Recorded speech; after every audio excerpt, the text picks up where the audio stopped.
مزید ایسے بیان سننے کے لیے چینل کو لائک اور سبسکرائب کریں۔ عید میلاد النبی صلی اللہ تعالیٰ علیہ وسلم کے خوبصورت ایام ہیں۔ پوری دنیا میں اور دنیا کے ہر کونے میں نبی پاک علیہ السلام کے میلاد شریف کی دھوم مچی ہوئی ہے۔ ہر جگہ حضور کے فضائل، خصائل، شمائل بیان ہو رہے ہیں۔ نبی پاک کی نعتوں سے پورا زمانہ گونج رہا ہے۔ حضور کی سیرت مبارکہ کے فیوز و برکات سے اہل اسلام اپنے دلوں کو منور فرما رہے ہیں۔ اس کے ساتھ ساتھ حضور علیہ السلام جو روشن، خوبصورت، چمکدار تعلیمات لے کے دنیا میں تشریف لائے، وقت جیسے جیسے گزر رہا ہے لوگ محسوس کر رہے ہیں کہ نجات اگر ہے تو اسی رستے میں ہے جو مدینے والے رسول نے عطا فرمایا ہے صلی اللہ تعالیٰ علیہ وسلم۔ چونکہ اللہ تبارک و تعالیٰ نے خود نبی پاک کے ذکر مقدس کو بلند فرمایا ہے، اس لیے بہت سارے ذرائع، بہت سارے اسباب بن گئے۔ پہلے محافل، مجالس، میلاد کے اجتماعات کا انعقاد ہوتا تھا، جلوس ہوتے تھے۔ اب یہ کہ بڑے بڑے ٹی وی چینل اور دنیا کے بڑے بڑے نشریاتی ادارے، آپ جس طرف بھی دیکھیں گے رسول پاک علیہ السلام کا تذکرہ کرتے نظر آئیں گے۔ بہت پہلے کہا تھا اعلیٰ حضرت نے کہ عرش پہ تازہ چھیڑ چھاڑ اور فرش پہ طرفہ دھوم دھام، کان جدھر بھی لگائیے تیری ہی داستان ہے۔ کان جدھر بھی لگائیے تیری ہی داستان ہے۔ ہر جگہ حضور کے ذکر پاک نے روشنی بکھیری ہوئی ہے۔ اللہ تعالیٰ نے جہاں نبی پاک علیہ السلام کو بڑی عظمتوں، شانوں، رفتوں اور بلندیوں سے نوازا، وہاں یہ بھی فرمایا کہ وما ارسلناک الا رحمۃ للعالمین، ہم نے اپنے محبوب علیہ السلام کو تمام جہانوں کے لیے رحمت بنا کر بھیجا ہے۔ نبی پاک صلی اللہ تعالیٰ علیہ وسلم کا وجود سراپا رحمت ہے۔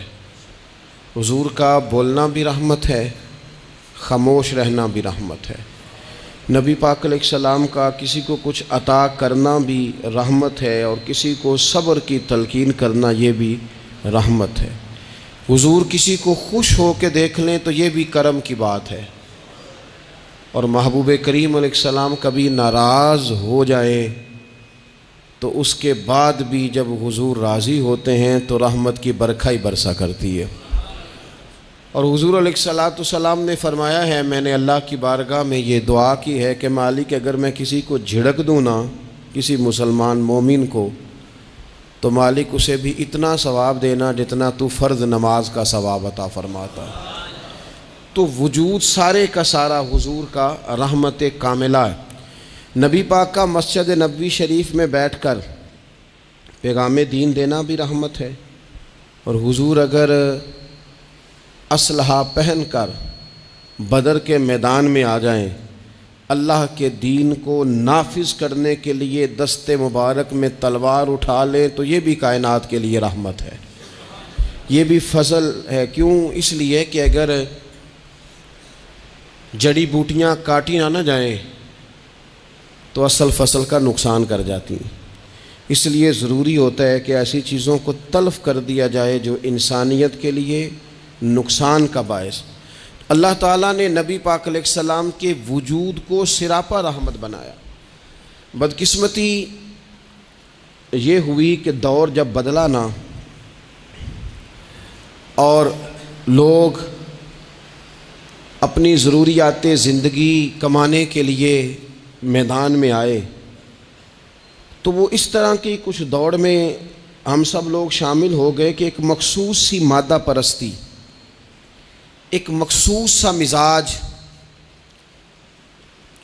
دولت کی اینک سے ہر چیز کو دیکھنے کا، تو ڈھیر سارا کچھ شخص اچھا ہے، اس میں بہت بڑی تعداد میں بھلائیاں پائی جاتی ہیں، اتنی زیادہ بھلائیاں کسی میں پائی جاتی ہیں، اتنا پیارا آدمی ہے، اتنا شستہ اس کا مزاج ہے، لیکن ہم جب کسی سے ملتے ہیں تو ہم یہ دیکھتے ہیں کہ اس کی ساری اچھائیاں اپنی جگہ پر پتہ چلے نا کہ وہ ہمیں کیا دے سکتا ہے، ہمارے کس کام آ سکتا ہے، ہمارے لیے کتنا نفع بخش ہو سکتا ہے، ہمارے لیے کتنا سود مند. یعنی وہ مزاجوں میں جو خاص نرمی ہونی چاہیے تھی، اور جو حضور نے فرمایا کہ تم میں سے بہتر وہ ہے جو لوگوں کے لیے نفع مند ہے، وہ والا مزاج نہیں بلکہ کچھ لینے کا. تو حضور علیہ الصلاۃ والسلام کو اللہ تعالیٰ نے رحمت بنا کر بھیجا. اس رحمت کاملہ ہی کی وجہ تھی کہ حضور نہ ظاہری طور پر بھی لوگوں کے جو روزمرہ کے معاملات تھے اس میں بھی بڑی خیر خواہی کے جذبات رکھتے تھے.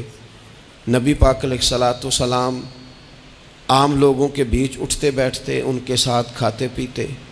سرور کائنات کا طریقہ یہ ہوتا کہ اگر غلاموں میں سے کوئی بیمار ہو جاتا تو تیمارداری کرنے تشریف لے جاتے، صبر کی نصیحت کرتے. اللہ کے حبیب علیہ الصلاۃ والسلام اس کے لیے مناسب دوا بھی تجویز کرتے، دعا بھی فرماتے.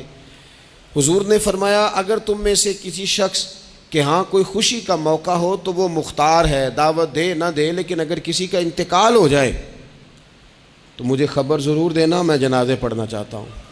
ایک مقام ایسا بھی آیا کہ جہاں میرے نبی پاک علیہ الصلاۃ والسلام نے فرمایا اگر میرا کوئی امتی دنیا سے چلا جائے اور ترکہ چھوڑ کے جائے، جائیداد چھوڑ کے جائے، مال و اسباب چھوڑ کے جائے تو وہ اس کی اولاد میں بانٹ دینا، لیکن اگر اس کے ذمے قرضہ ہو تو میرے پاس آ جانا، میں اس کا قرض ادا کر دوں گا. نبی پاک صلی اللہ تعالیٰ علیہ وسلم نے اپنی رحمت کے ساتھ امت کو جو حصہ عطا فرمایا، اور جس طرح سے حضور سید عالم صلی اللہ تعالیٰ علیہ وسلم نے ہمیں یہ اسباق پڑھائے، اس طرح ہونا نہیں چاہیے تھا جو ترتیب آج دنیا میں لگ گئی ہے اور جس انداز میں مسلمان اپنے صبح و شام گزار رہا ہے. آپ یقین کریں کہ کبھی کبھی یوں محسوس ہوتا ہے کہ جیسے خالص رشتوں کا ہونا اور اخلاص کا موجود ہونا اور للہیت کا نصیب ہونا یہ شاید کوئی بے موسمہ سا پھل ہو گیا ہے. شاید یہ کہ اب ڈھونڈنے سے، تلاش کرنے سے بھی ایسی چیزیں میسر نہیں آئیں گی کہ لوگ اللہ تعالیٰ کی رضا کو پیش نظر رکھیں. اور پھر اب تو اس طرح کا ماحول ہو گیا ہے کہ چونکہ زیادہ لوگ جھوٹ بولتے ہیں اللہ ماشاء اللہ، تو بیچ میں سچ بولنے والا عجیب لگتا ہے. چونکہ زیادہ دکانداری ہوتی ہے تو کوئی اخلاص کا مظاہرہ کرتا ہے تو وہ عجیب لگتا ہے. چونکہ زیادہ اللہ معاف فرمائے کہ دھوکہ دہی کا بازار گرم ہے تو اب یوں محسوس ہوتا ہے کہ جیسے کوئی بندہ کہہ رہا ہے میں صحیح سے چلوں گا تو لوگ سمجھتے ہیں شاید کوئی اداکاری کر رہا. حضور علیہ الصلاۃ والسلام نے جو لوگوں کے حق میں اپنی طبیعت میں نرمی پیدا کی، آپ یقین کریں بڑے سارے لوگوں سے ملنے کو جی چاہتا ہے لوگوں کا، ان کے پاس جانے کو، بیٹھنے کو، من کی باتیں کرنے کو. بہت سارے لوگ ایسے ہوتے ہیں جن کے بارے میں ہماری خواہش ہوتی ہے کہ بندہ بڑا اچھا ہے، لیکن اس کے پاس اگر چل کے جائیں گے تو ہمارے سٹیٹس کا کیا بنے گا؟ اگر ہم جا کے اس کی مجلس میں بیٹھ گئے تو وہ جہاں ہم خود میرے مجلس تھے اس کا کیا بنے گا؟ اگر ہم کسی شخص کی طرف بڑھ گئے، آگے بڑھ کے ہم نے 2 قدم آگے جا کے گرم جوشی سے اس کا استقبال کیا تو کوئی شخص یہ نہ سمجھ بیٹھے کہ یہ تو کوئی لو سٹینڈرڈ رکھتا ہے. ہم نے وہ اس طرح کے بیج بوئے ہیں انانیت کے کہ ڈھیر ساری تکلیف لوگوں کو ہماری وجہ سے ہوتی ہے. بہت سارے لوگ آزمائش کا شکار ہوتے ہیں. بعض لوگ آ جائیں، لوگ ڈھب سے کھانا نہیں کھا پاتے، لیکن وہ خاص رحمت اور وہ خاص نرمی جو نبی کریم نے ہمیں عطا فرمائی ہے، یار یہ کتنا، میں آپ کو ذاتی بات بتاتا ہوں، اپنے مخالف کو، گالی دینے والے کو، زندگی کے کسی کونے میں برا کہنے والے کو معاف کرنا بڑا مشکل کام ہے. کسی شخص نے 30 سال پہلے بھی کبھی آپ کو کوئی سخت لفظ کہا ہو تو وہ بندہ سامنے آئے تو بات یاد آ جاتی ہے، یار اس نے یہ کہا تھا. باتیں کھٹکتی ہیں. کسی مقام پر کھڑے ہو کر کسی جگہ پر کسی بندے نے آپ کو تکلیف دی ہو، بندہ اس جگہ پہ آئے تو وہ چیز کھٹکتی ہے. لیکن یہ اعزاز صرف رحمت للعالمین محبوب کا ہے کہ حضور کے سامنے جب وہ لوگ پیش ہوئے حضرت وحشی جیسے کہ جنہوں نے پورا وجود کاٹ دیا تھا حضرت امیر حمزہ کا اور کان ناک آنکھیں نکال دی تھی، انہوں نے آ کے عرض کی حضور ہمارے جیسے گناہ گار بھی آئیں تو معافی ہو جاتی ہے. فرمایا ہو جاتی ہے تو پڑھ کلمہ ہم فوراً ہی معاف کر دیں گے. اور جو فتح مکہ کے موقع پر نبی پاک علیہ الصلوۃ والسلام نے فرمایا ہے نا، فتح مکہ کے موقع پر، وہ تو بات ہی بڑی انوکھی ہے. انہوں نے کہا تھا آپ ہم سے کیا سلوک کرنے والے ہیں؟ تو فرمایا سلوک کیا کرنا ہے؟ جو پیچھے ہو چکا ہے نا اس کا ذکر بھی نہیں کرنا، کتاب کے پچھلے صفحے پلٹنے ہی نہیں، یاد ماضی یہ عنوان چھیڑنا ہی نہیں. جو ہو گیا سو ہو گیا. یہ خاص رحمت کاملہ اللہ تعالیٰ نے اگر عطا فرمائی ہے تو میرے اور آپ کے پیارے رسول ہی کو عطا فرمائی ہے. یہ خاص جذبات اور یہ خاص کیفیات حضور نا، دیکھو ماں باپ جو ہوتے ہیں نا اولاد کے حق میں بڑے شفیق ہوتے ہیں. میں بڑی ذمہ داری سے بات کرنے لگا ہوں. ماں باپ کے ساتھ اگر کوئی سب سے بڑھ کے زیادتی کرتا ہے تو کرتی بھی اولاد ہی ہے. بڑا کچھ کر جاتے ہیں بچے، بعض ایسی باتیں بھی کر جاتے ہیں کہ جو ان سے نہیں کرنی چاہیے. لیکن کہو نا والد صاحب سے کنارہ کر دیں بچے سے، جس کے 9 بیٹے بھی ہیں اسے بھی کہو نا کہ تو کر ذرا کنارہ کر کے دکھا. نہیں کر سکتا. وہ شفقت پدری جو رب نے اس کے سینے میں رکھ دیا وہ کیسے نکالے گا؟ 20 دفعہ غصہ آیا تو اس نے پلان کیا کہ آج کے بعد نہیں، ختم. اب میں نے بتانا ہے اس کو کہ کس طرح کوئی کسی کے ساتھ زیادتی کرتا ہے، لیکن 1 گھنٹہ بھی نہیں تیرا گزرا، کیونکہ شفقت پدری ہے. خدا را یہ میرا اور آپ کا سب کا معاملہ، اس کو سمجھیے گا. شفقت پدری اگر مرشد ہو نا، کبھی مرشد کریم، تو پرخشیں اڑا دینے والوں کو بھی سینے سے لگانے کا حوصلہ رکھتا ہے، چونکہ وہ شیخ جو ہے اس کا دل جو بڑا ہے. کئی دفعہ سارا سینہ چھلنی ہوتا ہے پر اس سینے چھلنی کرنے والوں کو بھی سینے سے لگانا پڑتا ہے. اس لیے کہ دل دریا سمندروں ڈونگے کون دلاں دیاں جانے، 14 طبق دلے دے اندر تے تمبو وانگوں تانے. مشکل کام ہے استاد صاحب. وہ مطلب ہم نے یہ دیکھا ہے کہ بچے کو اٹھانے کے لیے والد آ گئے کہ نہیں جی نہیں ہم نے نہیں پڑھانا، تو استاد صاحب کہنے نے او میں بڑی محنت کی تھی جی ہن تے چل گیا ہے 6 مہینے ویکھو تے صحیح، میں نے بڑی مشقت کی ہے، یہ راہ میں نہ اسے لے جاؤ. میں نے تو کئی ناشتے نہیں کیے کہ کلاس میں پہنچنا تھا. کئی دفعہ میں نے کھانا چھوڑ دیا کہ مجھے دیر ہو گئی تھی. نہ لے کے نہ جاؤ، میری مشقت ہے. یہ میں آپ کو وہ والی مثالیں دے رہا ہوں جو صرف میرے اور آپ کے عقل کے قریب ہیں. جب تیری 20 غلطیوں سمیت تیرا والد، تیری ماں، تیرے مرشد، تیرے استاد، تیرے بزرگ، تیرا بڑا بھائی تجھے قبول کر لیتے ہیں نا، تو بس سمجھ لے یہ جتنا بھی پیار کرتے ہیں یہ سارا ایک قطرہ ہے، اور محبوب جو محبت کرتے ہیں اس میں سارے دریا سما جایا کرتے ہیں. رسول پاک جو پیار کرتے ہیں نا، نبی کریم جو محبت کرتے ہیں، حضور، اور حضور کو سب سے زیادہ غم کیا رہتا تھا؟ روزی روٹی کا نہیں، اس کا بھی بندوبست کیا، تعلیم و تعلم کا بھی بندوبست کیا. حضور کا سب سے بڑا احساس یہ تھا کہ میری امت دوزخ سے بچ جائے، جنت میں جائے، گمراہ عقائد سے باہر آئے، راہ حق انہیں نصیب ہو. اس کے لیے نبی پاک جد و جہد کرتے. حضور کو روڑے مارنے والے، پتھر مارنے والے، کانٹے بچھانے والے، گردن پہ اوجڑیاں رکھنے والے رات کو سکون سے سو جاتے، اور نبی پاک انہی لوگوں کے لیے رات کو ہاتھ اٹھا کے ہدایت کی دعائیں کرتے رہتے. وہ روڑے مار کے سو گئے جا کے، اور جس نے روڑے مارے ہیں وہ نبیوں میں رحمت لقب پانے والا، مرادیں غریبوں کی بر لانے والا. اور کسی نے کہا تھا لے کے پہلو میں غم امت نادار آئے، لے کے پہلو میں غم امت نادار آئے. وہ دیکھو امتی امتی کہتے ہوئے سرکار آئے. وہ دیکھو نا، امتی امتی کہتے ہوئے لے کے پہلو میں غم امت نادار آئے. حضور کے پہلو میں غم ہے امت. یا اللہ مہربانی فرما، یا اللہ مہربانی فرما. اور صبح قیامت بھی ہم سب لوگ نا لائق لوگوں سے اپنا تعلق بناتے ہیں. میں نے دیکھا ہے کہ ساری زندگی کا رشتہ ہے. وہ کسی نے کہا تھا کہ کوئی بندہ مجھے ایسا چاہیے کہ میں اس سے جھوٹ بھی بولوں تو وہ مجھ سے سچ بولے. کچھ لوگ ایسے چاہیے ہوتے ہیں نا زندگی میں کہ وہ توأن و کرہن ساتھ ہی رہیں، لیکن یہ ہوتا نہیں، مشکل کام ہے. لوگ کہتے ہیں اگر لائق ہے تو میرا ہے، نالائق ہے تو پھر میرا.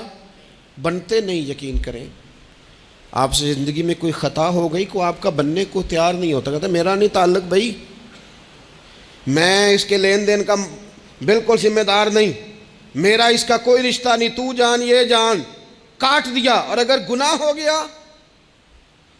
غلطی ہو گئی، انسان سے ہو جاتی ہے، اپنی ساری غلطیوں سمیت اپنے آپ سے پیار ہے اور دوسرے سے ایک ہو جائے تو.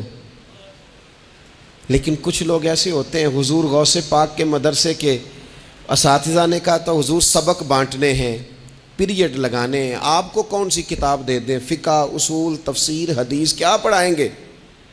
تو آپ فرمانے لگے نہیں تو مجھے سبق نہ کوئی دو، تم اس طرح کی تقسیم کرو کہ لائق بچے سارے تم رکھ لو، نالائق سارے مجھے دے دو.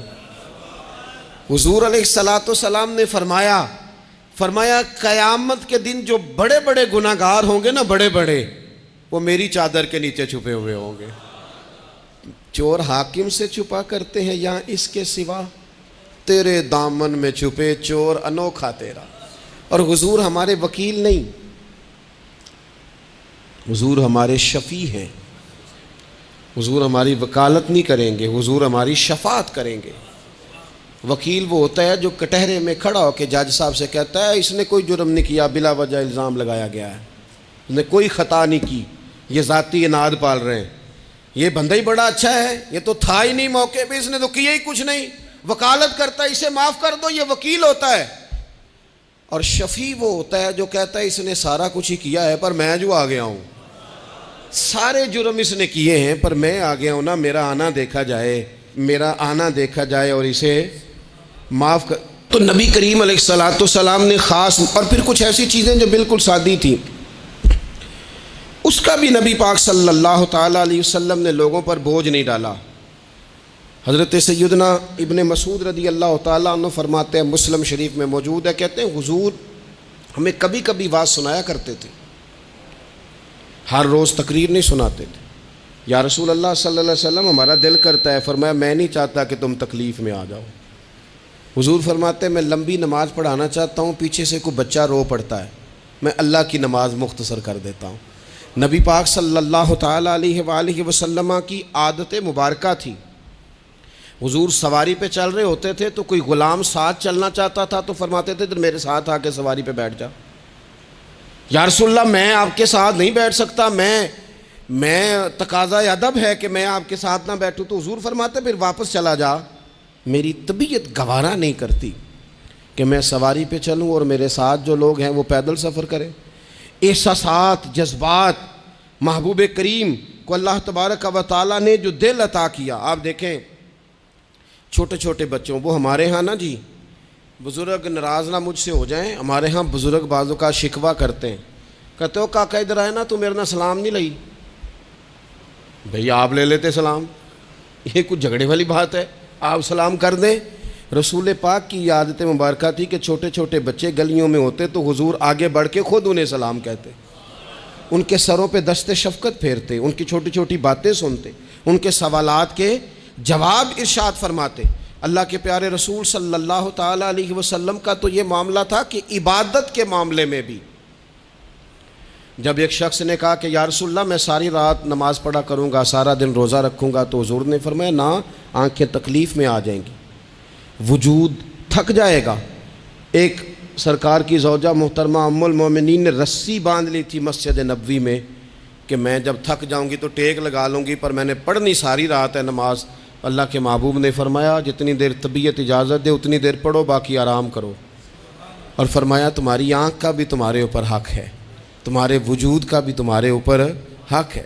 یہ ساری چیزیں نبی پاک صلی اللہ تعالیٰ علیہ وسلم کی امت کے ساتھ رحمت پر دلالت کرتی ہیں. اسی طور پر آپ دیکھیں کہ نبی کریم علیہ السلام نے 2-3 دن تراویح پڑھی، پھر صحابہ جمع ہو گئے، زیادہ لوگ آ گئے تو سرکار اندر سے باہر ہی نہیں آئے، حجرے میں رہے. فجر کے وقت آئے تو فرمایا مجھے پتہ تھا تم سارے انتظار میں ہو، اور تم نے دیر تک میرا انتظار کیا، میں جان بوجھ کے نہیں آیا۔ کیوں نہیں آیا یا رسول اللہ صلی اللہ تعالیٰ علیہ وسلم؟ تو حضور فرمانے لگے اس لیے نہیں آیا کہ اگر میں آ جاتا اور کچھ دن مستقل یہ نماز پڑھتا تو میرے دل میں خیال آیا کہیں رب کریم اسے فرض نہ کر دے، تمہیں مشقت ہوگی، تمہیں تکلیف ہوگی، لہٰذا میں حضور دل چاہ رہا ہے نفل عبادت کو، اس لیے نہیں کر رہے کہ امت پر کہیں ضروری ہو جائے۔ حضرت سیدنا عباس فرماتے ہیں کہ ایک انصاری صحابی رات کو مسجد نبوی شریف میں داخل ہوئے، ان دنوں جن دنوں وہ بدر کے قیدیوں کو لایا گیا تھا، تو ان قیدیوں کو رسیاں صحابہ نے زور سے باندھ دی تھی، تو کہتے ہیں کہ میں نے دیکھا نبی کریم علیہ السلام بڑی بے چینی کے عالم میں کبھی ادھر جاتے کبھی ادھر آتے۔ میں نے عرض کی یا رسول اللہ صلی اللہ تعالیٰ علیہ وسلم خیریت ہے؟ تو حضور نے فرمایا ان قیدیوں میں میرے چچا جناب عباس بھی ہیں، وہ ہائے ہائے کرتے ہیں تو مجھے نیند نہیں آتی۔ چلو زیادہ نہیں تو تھوڑا احساس کبھی چچا کا بھی پیدا کرنا چاہیے۔ ویسے چچا چاند نہیں ہوتا، چندہ ہمیشہ ماموں نہیں ہونا ہے۔ چچا جتنا مرضی بھی خوبصورت ہو بیچارہ چاند ہو سکتا نہیں، چندہ ماموں نہیں ہونا ہے، پکی بات۔ تو کبھی چچا کا بھی احساس کرنا چاہیے۔ نبی کریم علیہ السلام نے فرمایا چچا ہائے ہائے کرتے ہیں تو مجھے نیند نہیں آتی۔ وہ انصاری صحابی فرماتے ہیں کہ میں دوڑا گیا اور میں نے جا کے معلومات کی کہ حضرت عباس رضی اللہ تعالیٰ عنہ کو کہاں باندھا گیا ہے۔ فرماتے میں جا کے حضرت عباس کی رسیاں ڈھیلی کر کے آیا تو وہ سکون میں آ گئے۔ تو آ کے حضور علیہ السلام کو میں نے دیکھا تو سرکار بھی زمین پر بیٹھ گئے، لیکن ابھی چہرے پر بے چینی باقی تھی۔ میں نے عرض کی حضور میں رسیاں ڈھیلی کر رہا ہوں جناب عباس کی، آپ آرام سے سو جائیں۔ تو یہاں تک نہیں یہ رحمت رکتی، یہ رحمت کسی مقام پر محدود نہیں ہوتی۔ میرے کریم کا کرم ہمیشہ برستا ہے تو بغیر رنگ و نسل ہر جگہ برستا ہے۔ حضور علیہ الصلوۃ والسلام نے فرمایا صرف عباس نہیں، جا سارے قیدیوں کی رسیاں ڈھیلی کر کے آ، سب کو یہ کون لوگ ہیں؟ یہ بدر میں پھول لے کے آئے تھے، یہ گجرے لے کے آئے تھے پھولوں کے، خوشبو کا تحفہ دینے آئے تھے، یہ تو تلواریں لے کے آئے تھے۔ لیکن یہ اعزاز ہے میرے نبی پاک کا کہ اللہ نے حضور کو رحمت للعالمین بنایا ہے۔ دلوں کے اندر اتنی گنجائش رسول پاک نے پیدا کی، فرمایا سب کہ رسیاں ڈھیلی کرو تاکہ میں آرام سے سو جاؤں۔ طبیعتوں کی سختی، مزاجوں کا تلخ پن، اپنی ذات کے خول میں بند ہو کے زندگی گزار دینے والے لوگ، اپنے آپ سے شروع ہو کر اپنے آپ پر ختم ہو جانے والا مزاج، جو میں سوچ رہا ہوں، جو میں دیکھ رہا ہوں، جو میری طبیعت فیصلہ کر رہی ہے، جس اینک سے میں معاشرے کو پڑھ رہا ہوں سارے معاشرے کو اسی طور پہ میں لے کے چلوں گا، یہ سوچیں درست نہیں۔ ہم نبی کریم علیہ السلام کے ماننے والے ہیں، ہمیں ان ساری باتوں کا خیال اور ادراک کرنا پڑے گا کہ جو ہمیں ہمارے رسول پاک نے سکھائی ہے۔ انسان پر بعض اوقات کچھ لوگ اس طرح کا بھی اس کے ساتھ رویہ اختیار کرتے ہیں کہ رد عمل کے طور پر کچھ کہنا پڑتا ہے۔ بعض لوگ سخت سست کہہ دیتے ہیں رد عمل کے طور پر، خود اس طرح کے نہیں ہوتے، لیکن تانگ آمد بجانگ آمد۔ تو ایک دفعہ جب بڑی سخت تکلیف دی کفار نے تو صحابہ نے عرض کی یا رسول اللہ ان کے لیے دعا کریں یہ تباہ ہو جائیں۔ تو محبوب نے خود ان لفظوں کے ساتھ جواب دیا، فرمایا اللہ نے مجھے لعنت ملامت والا نہیں بنا کے بھیجا، مجھے رحمت للعالمین بنا کے بھیجا۔ انہیں ہر وقت تانے دیتے رہنا، ہر وقت کھڑے رہنا، یہ دیکھیں نا میرے ملک کا ماحول کیا بنا ہوا ہے، رائے کا اختلاف ہی ہے نا، لیکن جو دھینگا مشتی روز ہوتی ہے اور جو دھما چوکڑی روز مچائی جاتی ہے، روز جو نئی سے نئی کہانی پنپتی ہے، ملک کے اندر کوئی شخص ایسا نہیں رہ گیا، کوئی ادارہ ایسا نہیں رہ گیا جس کے بارے میں ہمارے دل بالکل صاف ہو۔ اس لیے کہ ہم نے مزاج اس طرح کا بنا لیا ہے، ہم نے اینک اس طرح کی لگا لی ہے، لہجے اس طرح کے بنا لیے۔ حضور سید عالم علیہ السلام نے ایک دن فرمایا تھا مجھے کسی صحابی کے بارے میں کوئی بات نہ پہنچانا، کسی کی غلطی آ کے ڈائریکٹ مجھے نہ بتانا، میرے سامنے کچھ بھی ایسا نہ کرنا۔ یا رسول اللہ کیوں؟ فرمایا میں چاہتا ہوں میرے دل میں سب کے لیے گنجائش ہے تو گنجائش ہی رہے، لوگوں کو خوش گمان رہنے ہی نہیں دیا جاتا۔ اچھی سوچیں پیدا کرنے کے موقع ہی نہیں دیے جاتے. وہی بدگمانیاں ہیں، وہی ماحول کے اندر شدت ہے، وہی انداز ہمارا اس طرح کا ہے، اور وہی کچھ ہم کر رہے ہیں، اور سارے ہیں کہ ایک ہی لاٹھی کے ساتھ ہانکے جا رہے ہیں. خدا را چیزوں کو دیکھیں اور غور کریں کہ ہم نبی پاک صاحب الاولاق سید عالم صلی اللہ تعالی علیہ وسلم کے ماننے والے ہیں. پھر ایک اور بات، حضور کی رحمت چونکہ کامل ہے تو حضور علیہ السلام کا ایک طریقہ ہے. دنیا میں دو طرح سے لوگ اپنا آپ ثابت کرتے ہیں. ایک پورے ماحول میں لوگ اندھیرا کرنا چاہتے ہیں تاکہ میں صحیح طرح چمک جاؤں. وہ پھر بتاتے ہیں کہ اس وقت دنیا میں کوئی آدمی بھی میرے سوا ٹھیک نہیں ہے. کسی کا بھی تذکرہ ان کے سامنے کیا جائے تو ایک دو چار کمزوریاں اس کی وہ بتا دیتے ہیں، کیونکہ وہ فل اندھیرا کرنا چاہتے ہیں اور سمجھتے یہ ہیں کہ جب میں اندھیرا کروں گا تو پھر میں زیادہ چمک جاؤں گا. اس لیے باقاعدہ منصوبہ بندی کی جاتی ہے اور باقاعدہ لوگ بٹھائے جاتے ہیں اور کردار کشی کرنا ایک پورا ماحول بنا دیا گیا، اور کوئی بھی شخص اس سے مبرہ نہیں، وہ دینی تعارف رکھتا ہو یا دنیاوی تعارف رکھتا ہو، سیاسی سماجی معاشرے میں کوئی مقام رکھتا ہو یا سیاسی قد کاٹ سے اس کا تعارف ہو. کردار کشی عام بنا دی گئی اور اس پر لوگ خوش ہوتے ہیں. میرے بھائیوں، نبی کریم نے بھی اپنا اثبات کیا ہے، لیکن رسول پاک کا طریقہ یہ نہیں ہے کہ کسی دوسرے کی نفی کر کے ہی اپنا اثبات ہوتا ہے. قرآن تو نبی پاک پہ نازل ہوا ہے نا، حضور قرآن لے کے آئے ہیں، پر اس قرآن میں تو حضرت موسیٰ کی تعریفیں بھی ہیں، حضرت عیسیٰ کے تذکرے بھی ہیں، جناب عیسیٰ کے معجزات بھی ہیں. اس میں تو حضرت نوح کا ذکر بھی ہے، اس میں تو حضرت آدم کا ذکر بھی ہے، اس میں تو حضرت یوسف علیہ السلام کے حسن و جمال اور کمال کے تذکرے، اس میں تو جناب لقمان حکیم کی حکمت اور دانائی کی بات ہے، اس میں تو حضرت خضر کا تذکرہ ہے. اس قرآن مجید کے اندر تو اولیاء اللہ کی شان ہے، اس میں تو ماں باپ کی فضیلت ہے، اس میں تو پڑوسیوں کی بات ہے. اس قرآن مجید نے تو غریب کی بات کی، یتیم کی بات کی، بیوہ کی بات کی. تو رسول کریم نے بتایا کہ دوسروں کو پیچھے کر کے اپنے آپ کو آگے نہیں کیا جا سکتا. تم سب کو ساتھ لے کے چلو، تمہیں اللہ امامت عطا فرما دے گا. حضور نے تعارف کرایا اپنی امت کو سارے نبیوں کا، رسولوں کا. حضور نے ان کے تذکرے کیے، احادیث میں ان کے تذکرے ہوئے. حضور نے ہر ایک کی شانیں بلند کر کر کے بیان کی اور فرمایا کسی نبی کی بات میرے ساتھ ملا کر اس طرح نہ کرنا کہ ان کی کسر شان ہو جائے معاذ اللہ. میرا اور اس کا تقابل اس طرح نہ کرنا کہ وہاں کسر شان. وہ کسی نے میرے اعلیٰ حضرت کے سامنے کہا تھا نا، شان یوسف جو دبی وہ بھی اسی در پہ دبی.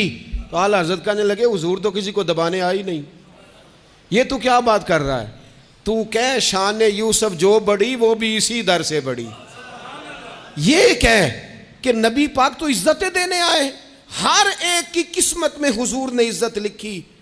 کہا باپ راضی ہو گیا تو رب راضی ہو گیا. فرمایا ماں کے قدموں کے نیچے جنت، بہنوں کی بیٹیوں کی پرورش جو کر کے آئے گا میرے ساتھ جڑ کے انگلیوں کی طرح جنت میں جائے گا. فرمایا تم میں سب سے بہتر وہ جو اپنے گھر والوں کے لیے، اپنی بیوی کے لیے بہتر، میں تم سب سے زیادہ اپنے گھر والوں کے لیے بہتر. فرمایا پڑوسی سے حسن سلوک کرنے والوں یاد رکھنا کہ اس کے تو حق اتنے زیادہ ہیں کہ ڈر ہے کہ کہیں وراثت میں شامل نہ کر دیا جائے. نبی پاک علیہ السلام نے فرمایا جو بی بی صرف حاملہ ہو، حاملہ، اسے رب کی بارگاہ میں اتنا ہی اجر ملتا ہے جتنا تلوار لے کے جہاد کرنے والے کو ثواب ملتا ہے. اور جب اس کے ہاں بچے کی ولادت ہوتی ہے اللہ اسے شہید جتنا درجہ دیتا ہے. اور جب وہ بچے کو دودھ پلاتی ہے تو ایک ایک گھونٹ کے بدلے رب غلام آزاد کرنے کا ثواب عطا کرتا ہے. یا رسول اللہ اسی کی صرف شان ہے؟ فرمایا نہیں، آدمی کے بال سفید ہو جائیں، مومن مسلمان سفید بالوں والا، اگر تم نے اس کی عزت کی تو سمجھ لینا تم نے اپنے رب کا احترام کیا ہے. یا رسول اللہ تاجر؟ تو فرمایا سچ بول کے تجارت کرنے والا تو قیامت میں نبیوں کے ساتھ ہوگا. یا رسول اللہ یہ عالم، یہ طلباء، یہ دور دراز سے آنے والے لوگ؟ تو محبوب نے فرمایا یہ تو کوئی ڈگری نہیں لیتے، پہلے دن ہی گھر سے نکلتے ہیں تو فرشتے پیروں کے نیچے پر بچھا دیتے ہیں. یا رسول اللہ وہ مزدور دیکھا، مزدور سڑکوں پہ بیٹھا، رول گئے لوگ اپنے مطالبات کے لیے احتجاج کرتے. وہ کسان دیکھے دنیا سو رہی ہے اور ٹھنڈ میں جا کے فصلوں کو پانی دے رہے ہیں، وہ ہم نے مزدور دیکھے جن کے ہاتھوں پہ چھالے پڑ گئے، لوگوں کی انہوں نے بلڈنگیں کئی منزلہ بنا دی پر اپنے چھت سے پانی ٹپکتا روک نہ سکا۔ حضور یہ جو لوگ ہیں ان کی کیا شان ہے؟ تو حد کر دی میرے کریم نے، فرمایا محنت کر کے روزی کمانے والا تو اللہ کا دوست ہے، اس کو تو اللہ نے قرب دے دیا دوستی۔ تو نے ہر شخص کی قسمت میں یہ عزت لکھی اور آخری خطبے کی صورت میں بھی وصیت لکھی۔ حضور نے ہر شخص کو احترام دیا، ہر ایک کو اکرام دیا۔ لوگوں کو پیچھے دھکیل کے قد اونچا نہیں ہوتا، بلکہ شمع سے جتنی مرضی شمعیں جل جائیں اس کی اپنی روشنی میں کبھی کمی نہیں آیا کرتی، بلکہ حد ہو گئی۔ ایک دن نبی پاک علیہ السلام نے حضرت جبریل امین سے پوچھ لیا، فرمایا جبریل سب کو میری رحمت سے حصہ ملا ہے، آپ کو بھی کوئی ملا ہے؟ وہ ملا تو بتاؤ نا۔ تو حضرت جبریل عرض کرنے لگے حضور بالکل ملا ہے۔ کہا کس طرح؟